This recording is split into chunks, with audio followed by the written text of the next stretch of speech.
সম্প্রতি বিশ্ববিখ্যাত time magazine বিএনপির ভারপ্রাপ্ত চেয়ারম্যান তারেক রহমানকে নিয়ে একটি আর্টিকেল করেছে, যার শিরোনাম বাংলাদেশের পর্ডিগাল সন। বিএনপি নেতারা হয়তো ভেবেছেন পর্ডিগাল মানে হলো পর্ডিজি বা দারুণ মেধাবী কিছু, তারা খুশিতে গদগদ। কিন্তু হায়, ডিকশনারি খুললে দেখা যায় পর্ডিগাল সন অর্থ হচ্ছে বেপরোয়া অর্থ ব্যয়কারী পুত্র, বা যে ছেলে বাপের সম্পদ উড়িয়ে নিঃস্ব হয়ে দেশে ফিরে আসে।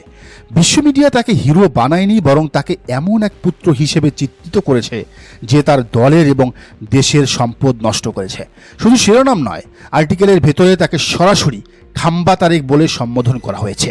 একটি আন্তর্জাতিক ম্যাগাজিন যখন একজন নেতাকে তার দেশের স্ট্রিট স্ল্যাং বা গালি দিয়ে পরিচয় করিয়ে দেয়, তখন বুঝতে হবে তার সম্মান আন্তর্জাতিকভাবে কোথায় গিয়ে ঠেকেছে, কতটা তলানিতে গিয়ে ঠেকেছে।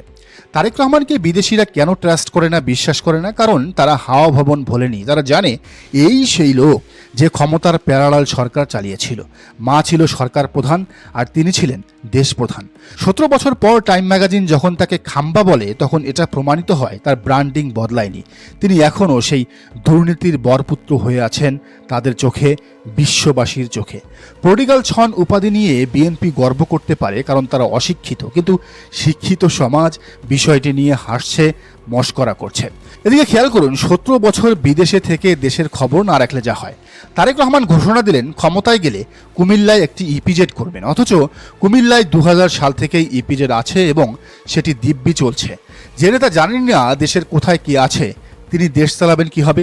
একেই বলে থার্ড ক্লাস হোমওয়ার্ক। আরেকটা হাস্যকর ঘোষণা শোনেন, 5 বছরে তিনি নাকি 50 কোটি গাছ লাগাবেন। আসুন অঙ্ক করি, 5 বছর ইকুয়াল 1825 দিন।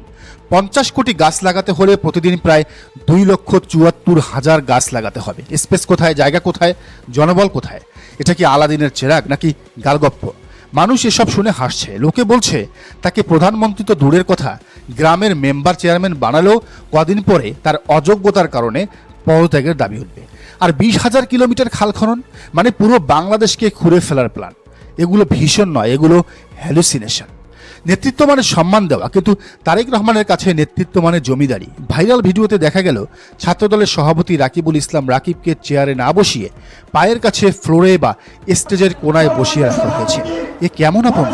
দলের শীর্ষ নেতারাই যদি এমন অপদস্থ হন, অপমানিত হন, তবে সাধারণ কর্মীর অবস্থা কি? তারেক রহমান নিজেকে রাজা ভাবেন আর বাকিদের ভাবেন প্রজা। এই সামন্তবাদী মানসিকতাই তৃণমূলে ছড়িয়ে পড়েছে। তারেকের উগ্র বয়ান এবং গুপ্তসুপ্ত তথ্যের কারণে কর্মীরা হিংস্র হয়ে উঠছে, মাস্তান গুন্ডা হয়ে উঠছে। শেরপুরে জামায়াত নেতা রেজাউল করিমকে খুন তার জ্বলন্ত প্রমাণ। পরিসংখ্যান বলছে গত 1.5 বছরে বিএনপির নেতাকর্মীরা 228 জনকে খুন করেছে। এখনো ক্ষমতায় আসেনি, তাতেই এই অবস্থা। ক্ষমতায় আসলে এরা হাজার হাজার মানুষ হত্যা করবে, চাঁদাবাজি, রাহাজানি, ছিনতাইয়ের রাজত্ব কায়েম করবে। তারেক রহমান এমন এক রাজত্ব বানাতে চান যেখানে তিনি হবেন রাজা আর জনগণ হবে বলির পাঠা। অন্ধকারের পরে আলো। তারেক রহমানের বিপরীতে দেখুন জামায়াত আমির ডাক্তার শফিকুর রহমানকে। বিশ্ব মিডিয়া তাকে নিয়ে প্রশংসায় পঞ্চমুখ। আল জাজিরায় তার সাক্ষাৎকার দেখে সবাই মুগ্ধ। কি সাবলীল কথাবার্তা, কি ভীষণ! তাকে বলা হচ্ছে প্রমাইজিং লিডার বা সম্ভাবনাময় নেতা। কোনো গালিগালাজ নেই, কোনো খাম্বা উপাধি নেই, আছে শুধু রেসপেক্ট, ভালোবাসা। তিনি মানুষকে ভুয়া লোভ দেখান না। বিএনপি বলছে ফ্যামিলি কার্ড দেবে, যা আসলে ভিক্ষাবৃত্তি। আর ডাক্তার শফিক বলছেন আমরা মা বোনদের কর্মসংস্থানের ব্যবস্থা করব, যুবকদের হাতে কাজ দিব। এমনকি তিনি চাঁদাবাজদেরও পুনর্বাসনের কথা বলেছেন। কেমন মহানুভবতা থাকলে একজন নেতা অপরাধীদেরও ভালো হওয়ার সুযোগ দিতে চান। তিনি দুর্নীতির বিরুদ্ধে জেহাদ ঘোষণা করেছেন। নিজের দলের নেতাকর্মীদের সবসময় শান্ত ও সুশৃঙ্খল থাকতে বলেছেন। উগ্রতা নয়, ভদ্রতাই তার শক্তি। খেয়াল করুন, একপাশে ননসেন্স কথাবার্তা বলা তারেক রহমান, যিনি জানেন না কুমিল্লায় ইপিজেড আছে। অন্য পাশে সেন্সিবল ডাক্তার শফিকুর রহমান, যিনি জাতির পাঁচ বোঝেন। একপাশে 228 খুনের দায় নেওয়া তারেক রহমান, অন্য পাশে সুশৃঙ্খল সেবকের দলের আমির ডাক্তার শফিকুর রহমান। তারেক রহমানের গুপ্ত ন্যারেটিভ তার দলকে সন্ত্রাসী বানাচ্ছে, আর শফিকুর রহমানের ক্ষমা ও সংস্কার ন্যারেটিভ তার দলকে জনপ্রিয় করছে। বাংলাদেশ আর কোনো পলিটিক্যাল সন বা অপব্যয়কারী পুত্রের হাতে দেশ তুলে দেবে না। বাংলাদেশ চায় শফিকুর রহমানের মতো প্রমাইজিং লিডার। টাইম ম্যাগাজিন সত্যটা বলে দিয়েছে, এখন সিদ্ধান্ত নেওয়ার পালা জনগণের। তবে জনগণ যে সিদ্ধান্ত নেবেন সেখানেও হস্তক্ষেপ করছে তারেক রহমানের দল বিএনপি। যখন প্রতিপক্ষকে যুক্তিতে হারানো যায় না তখন তার বিরুদ্ধে কুচ্ছারাটাও। বিএনপির অবস্থা এখন ঠিক তাই। মাঠে তারা জামায়াতের জনস্রোত দেখে দিশেহারা, হামলা করেও নারীদের দমাতে পারেনি।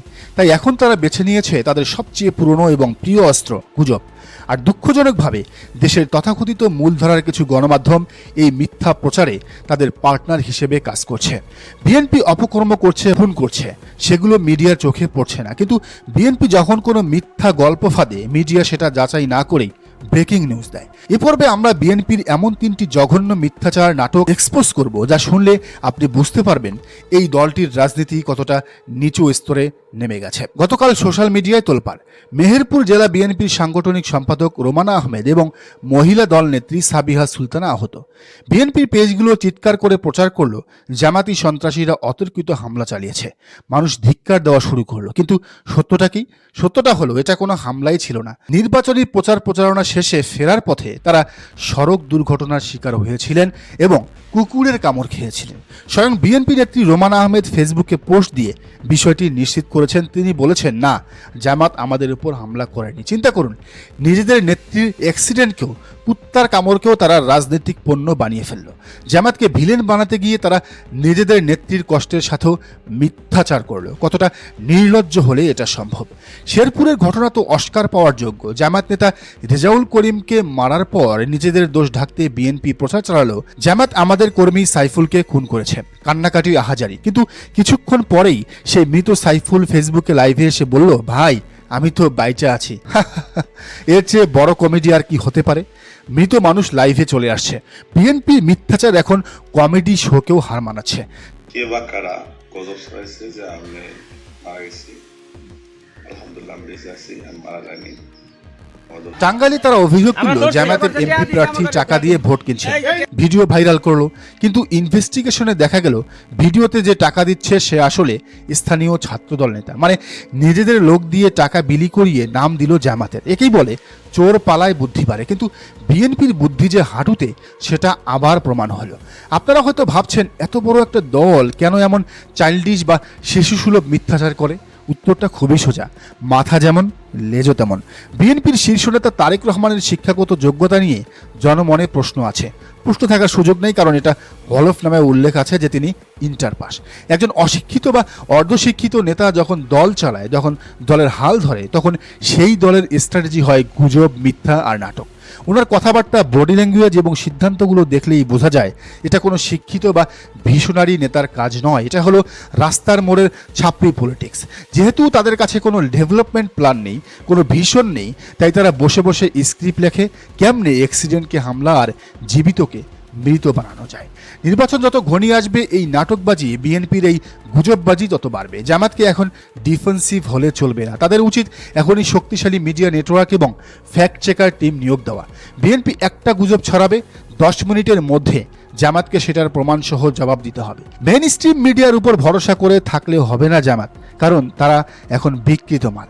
আজকের এই বিশ্লেষণের মূল কথা, বিএনপি প্রমাণ করেছে তারা দেউলিয়া। তারা লাঠি দিয়ে পারলো না, এখন মিথ্যা দিয়ে চেষ্টা করছে। কিন্তু ডিজিটাল যুগে মিথ্যা বেশিক্ষণ টেকে না। রোমানা আহমেদ আর সাইফুলরাই বিএনপির মুখোশ খুলে দিয়েছে। জামায়াত নেতাকর্মীদের বলছি, ক্যামেরা রেডি রাখুন, সত্য রেকর্ড করুন। আর জনগণকে বলছি, গুজবে কান দেবেন না। দর্শক, আপনি কি মনে করেন জানান মন্তব্যের ঘরে। আর এই চ্যানেলে নতুন হলে অবশ্যই সাবস্ক্রাইব করে বেল আইকনটি বাজিয়ে রাখুন।